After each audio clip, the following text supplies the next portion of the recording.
Correct display and presentation of Parma ham is not only necessary to sell the product better, it's also an effective and pleasant tool to characterize, personalize, and decorate your point of sale. Let's look at some simple tricks. In the refrigerated counter display, the ham should be displayed with the crown in full view. That way, the customer can identify the product and check that it really is Parma ham. Since Parma ham is gluten-free, to respect the needs of our celiac customers, it is important to avoid direct or indirect contact with other foodstuffs that might contaminate it with gluten.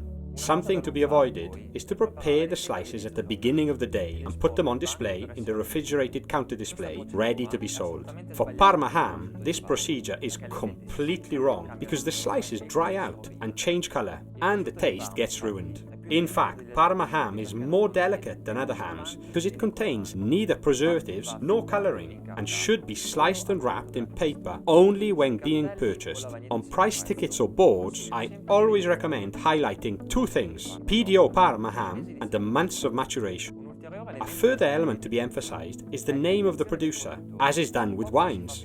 All of this information, as well as displaying Parma ham to its best advantage, makes your shop unique. And for your customers, it's a demonstration of the care and competence you invest in selecting your products. Lastly, if you have the possibility of hanging up some on-the-bone hams, this is definitely a great way to make your shop's atmosphere attractive.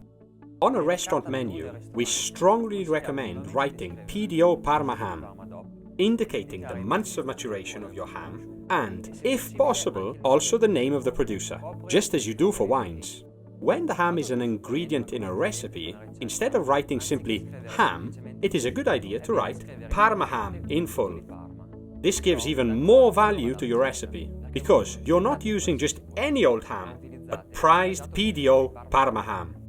Now some simple suggestions on accompanying Parma ham. One of Parma ham's great merits is unquestionably its simplicity. Whether in the kitchen or at the table, for aperitifs, as a starter or a quick snack, it doesn't need particular preparations or skills. Because the best way to enjoy Parma ham is simply to eat the slices, cut wafer thin, one after another. The most common accompaniment is bread. A nice sandwich with Parma ham and mozzarella is a classic for Italians. As for fruit, the accompaniment par excellence is melon. Parma ham and melon is a highly popular summer dish in Italy. But Parma ham goes equally well with peaches, mangoes, pineapple, and figs when they are in season. Instead, as far as vegetables are concerned, we suggest a nice salad, better still with rocket. As for wines, whites are best, and bubbles are just great.